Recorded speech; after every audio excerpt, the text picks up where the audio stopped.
नमस्कार दोस्तों, photons thought decoded में आपका स्वागत है। आज के वीडियो में हम बात करेंगे बाबा वेंगा की भविष्यवाणियों के बारे में जो उन्होंने 2022 के संदर्भ में की हैं।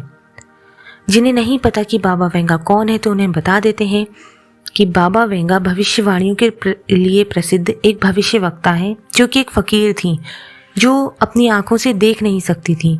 वो बचपन से ही नेत्रहीन थी। 12 वर्ष की आयु में उनकी आंखों की रोशनी चली गई थी।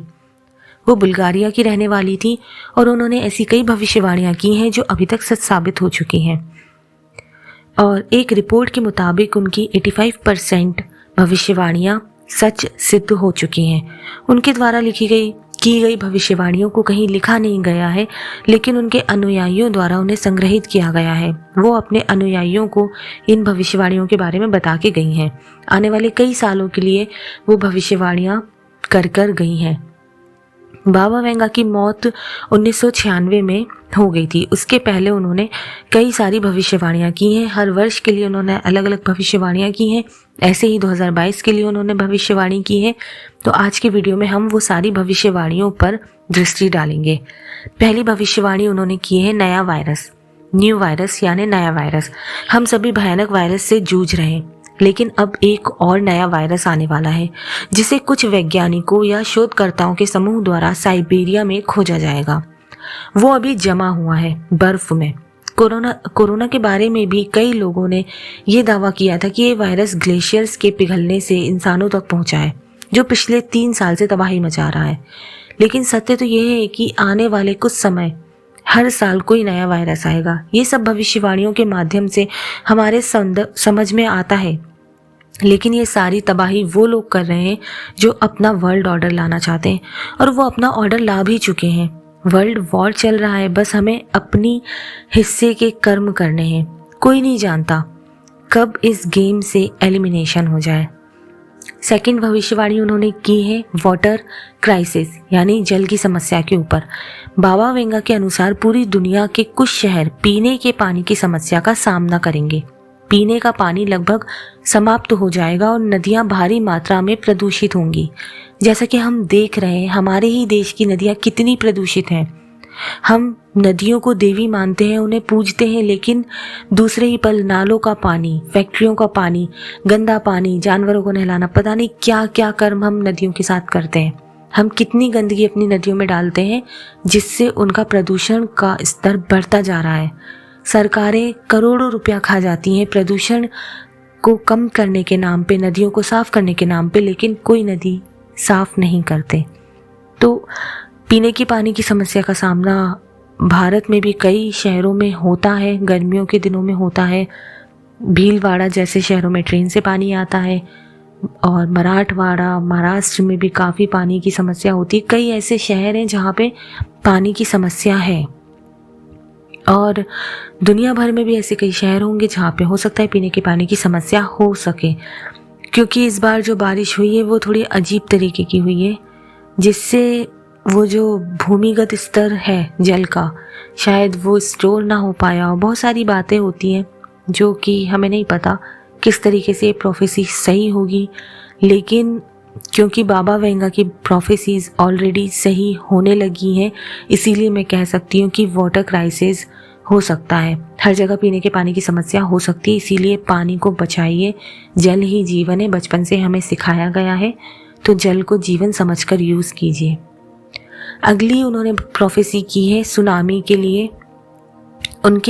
इसके अतिरिक्त उन्होंने सुनामी की भविष्यवाणी की है। इसके पूर्व उन्होंने 2004 के लिए भी भविष्यवाणी की थी कि 2004 में सुनामी आएगी। उस सुनामी से भयानक तबाही हुई थी। अब इनकी भविष्यवाणी के अनुसार 2022 में सुनामी आएगी जो कि एशिया और ऑस्ट्रेलिया के कई देशों में तबाही मचाएगी। भारी मात्रा में बाढ़ आएगी। सुनामी के बारे में अगर मैं कहूँ तो ये सब पूरी तरह से प्राकृतिक नहीं लगता मुझे। लोग ये जो है बड़ी ताकत होती है, बहुत बड़ी बड़ी जो ताकतें होती हैं जो हमें रूल कर रही हैं, जिनके बारे में लोगों को लगता है कि बस यूट्यूबर्स यूं ही बता देते हैं, ऐसा कुछ है नहीं, कोई हमें रूल नहीं कर रहा, कोई कुछ नहीं है। बट ऐसा नहीं है। हम सच में कली के द्वारा शासित हुए जा रहे हैं। और ये जो बड़ी ताकतें हैं ये ऐसी चीज़ें पैदा करती हैं, चाहे वो साइक्लोन्स हो, सुनामी हो, भूकंप हो, ताकि वो हम सबको कंट्रोल कर सकें, लोगों को मार सकें, अपना भय दिखा सकें। अगर देखें तो पुराने ज़माने में भी ऐसे असुरों का वर्णन मिलता है कि जो आके जनता में तबाही मचाते थे, तो उसी तरीके से ये भी आसुरी काम कर रहे हैं। वो ये इसलिए कर रहे हैं ताकि वो इस पूरी दुनिया का खुद भगवान बन जाए, और उसी का परिणाम हम ये सुनामी और साइक्लोन के रूप में देखते हैं। पूरी दुनिया में अपनी सत्ता चलाना चाहते हैं, इसीलिए ऐसे काम करते हैं। तो सुनामी वाली भविष्यवाणी तो सच सिद्ध हो चुकी है, जिसको मैं पिछले वीडियो में ब्रीफ कर चुकी हूँ कि किस तरीके से टोंगा नामक एक देश में प्रशांत महासागर में एक ज्वालामुखी फटता है और उससे सुनामी आती है। उस शहर में काफ़ी बड़ी बड़ी लहरें आई, उस शहर में तो काफ़ी नुकसान हुआ, लेकिन ये सुनामी की लहरें जापान, अमेरिका तक भी पहुँची हैं। तो ये प्रोफेसी तो उनकी सच साबित होने लगी है। ये छोटी सुनामी है, लेकिन अब धीरे धीरे, हमें नहीं पता, पूरा साल पड़ा है, अभी तो जनवरी है, तो कितनी बड़ी सुनामी आती है वो देखना होगा। अगली उन्होंने भविष्यवाणी की है भारत के लिए। भारत के लिए स्पेशली उन्होंने प्रोफेसी की है। इसके अकॉर्डिंग भारत में एक लोकस्ट अटैक होगा, यानी कि कुछ ऐसे जीवों का अटैक होगा जैसे टिड्डी विड्डी टाइप की जीव होते हैं। पिछले साल जैसे टिड्डी दल आए थे 2020-21 में, कब आए थे वो, बहुत सारी टिड्डियाँ आई थी जिन्होंने पूरी फसलें बर्बाद कर दी थी। तो वो जो लोकस्ट अटैक होगा उससे पूरी फसलें, पूरे खेत ख़त्म हो जाएंगे, पूरी फसलों को ख़राब कर देगा, जो कि अकाल का रूप ले लेगा। फसलें नहीं होंगी तो किसान भी बर्बाद हो जाएंगे। जब अन्न ही नहीं होगा तो महंगे दामों पर हम पुराना बड़े बड़े भंडारणों में रखा अन्न शॉपिंग मॉल्स में से खरीदेंगे, जिसके लिए अभी किसान सच में फ़ाइट कर रहे थे, और वो बिल भी वापस हो चुका है। लेकिन अभी भी लोग उस चीज़ को समझ नहीं पा रहे हैं कि क्या चाल क्या है, किसानों के पीछे क्यों पड़ी है। ये जो सो कॉल्ड एलिट्स हैं या जो बड़े बड़े बिजनेसमैन हैं, ये किसानों के ही पीछे क्यों पड़े, इसके ऊपर मैं एक अलग से एक नॉर्मल सी बात बताऊंगी, जो कि सबको समझ में आती है, सबको पता है ऐसा सच हो सकता है, लेकिन कोई मानना नहीं चाह रहा। फिर भी जो भी मकसद पूरा हो चुका हो, जो भी है, दबाव के चलते कृषि कानूनों को वापस ले लिया गया और किसान आंदोलन हो सकता है सफल हो गया हो, मुझे नहीं लगता, मुझे नहीं समझ में आ रहा क्या हो रहा है किसान आंदोलन में। लेकिन कृषि बिल जो है वो वापस लिए जा चुके हैं, लेकिन अभी भी पर्यावरण से संबंधित जो बिल पास हुए हैं, जो कि बहुत ही खतरनाक हैं, वो उनके बारे में कोई भी बात नहीं कर रहा। खैर, इसको छोड़ो। लेकिन जो जिस तरीके का अटैक होगा, टिड्डी दल टाइप का, इस टाइप का जो अटैक होगा, इससे अकाल की समस्या उत्पन्न हो जाएगी भारत देश में, ऐसा उन्होंने कहा है। और भारत ही देश में 50 डिग्री से ऊपर टेम्परेचर चला जाएगा। हमारे यहाँ इतना टेम्परेचर बढ़ जाएगा कि मतलब 50 डिग्री तक पहुँच जाएगा। अभी शायद 48, 49 तक पहुँच रहा था लास्ट ईयर, या 45 तक, याद नहीं है मुझे, लेकिन बहुत भयंकर गर्मी पड़ी थी। तो जितनी भयंकर गर्मी पिछले साल पड़ी थी, उससे ज़्यादा ही भयंकर गर्मी पड़ेगी। जिस तरीके से सर्दी बहुत भयानक पड़ रही है, उसी तरीके से गर्मी भी बहुत भयानक पड़ेगी, जिसके लिए सबको तैयार रहना है। और ये मौसम में फ्लक्चुएशन बार बार हो रहा है, मौसम को ही छेड़छाड़ करते हैं, ताकि हमारी जो बॉडी है, हम जब से पैदा हुए हैं तब से हम ऐसा मौसम हमने देखा नहीं, इतना उतार चढ़ाव वाला। इसीलिए हम बार बार बीमार पड़ रहे हैं। साल भर में 4 बार तो हर एक इंसान को बुखार आ ही रहा है, भले वो कोरोना हो चाहे ना हो, लेकिन कुछ ना कुछ ऐसी चीज़ें होती जा रही हैं। तो ये भारत के लिए उन्होंने प्रोफेसी की है। अब देखते हैं, वैसे ये सच हो जाएगी क्योंकि ये बहुत ही नॉर्मल सी प्रोफेसी है। टेम्परेचर ऑब्वियसली इंडिया में बहुत ज़्यादा हाई हो जाता है गर्मियों में, और इस तरीके के अटैक जो होते हैं, अकाल पड़ना और ये सारी चीज़ें, फसलें बर्बाद होना, ये हर साल की बात है इंडिया में। तो ये प्रोफेसी तो डेफिनेटली 2022 में सच हो सकती है।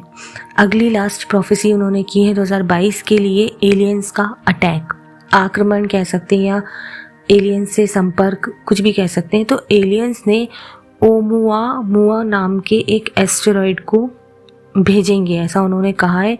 एक नाम भी दिया है अजीब सा, ओमुआ। वो एस्टेरॉयड भेजेंगे, और जो कि यहाँ पर ये खोज करने आएगा कि पृथ्वी पर मनुष्य रहते हैं या नहीं रहते हैं, जो कि 2017 में पृथ्वी के पास से गुजरा था।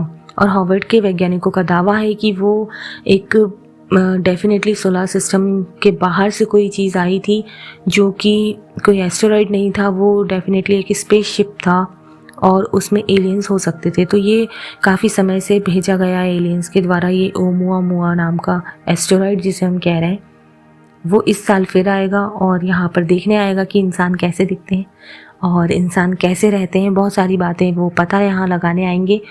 और अगर देखा जाए तो ये सही है कि जो अमेरिका जैसे देश हैं वो सच में एलियंस के संपर्क में हैं, और इसके ऊपर तो बहुत सारी रिसर्च हो चुकी है, बहुत सारी रिसर्च मैंने भी की है कि क्या एलियंस का हाथ है हमारे इस युग परिवर्तन में। एलियंस कौन है, असुर हैं या देवता हैं, कौन है वो तो बाद में ही पता चलेगा, लेकिन हाँ इस पे रिसर्च या खोज जारी है।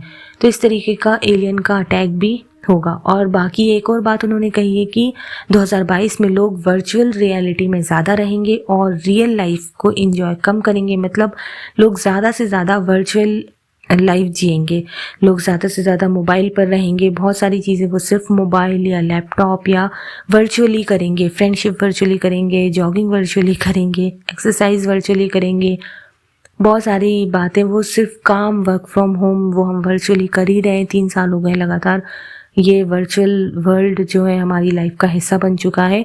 बच्चे जो हैं, छोटे छोटे बच्चे मजबूर हैं ऑनलाइन क्लासेस लेने के लिए। बहुत छोटे छोटे नर्सरी क्लास के बच्चे भी ऑनलाइन क्लासेस ले रहे हैं। तो उनका बौद्धिक विकास क्या होगा, मुझे तो वही समझ में नहीं आता, क्योंकि हम बहुत अच्छा जीवन जिए फिर इस तरीके से देखा जाए तो, जो हम गिर पड़ के टीचर्स के डंडे खा के बड़े हुए हैं, तो हमारी बौद्धिक बुद्धि फिर भी विकसित है। लेकिन जो बच्चे सिर्फ एक छोटी सी स्क्रीन के सामने पढ़ाई कर रहे होंगे, उनका बौद्धिक विकास क्या होगा वो देखना होगा। उसके लिए पेरेंट्स को बहुत मेहनत करनी चाहिए। उन्हें चाहिए कि अपने बच्चों को खुद ही टीचर बनकर पढ़ाएं, ज़्यादा डिपेंड ना रहें छोटे छोटे मोबाइल्स के ऊपर। तो ये वर्चुअलिटी और वर्चुअल रियलिटी को हम ब्रेक कर सकते हैं।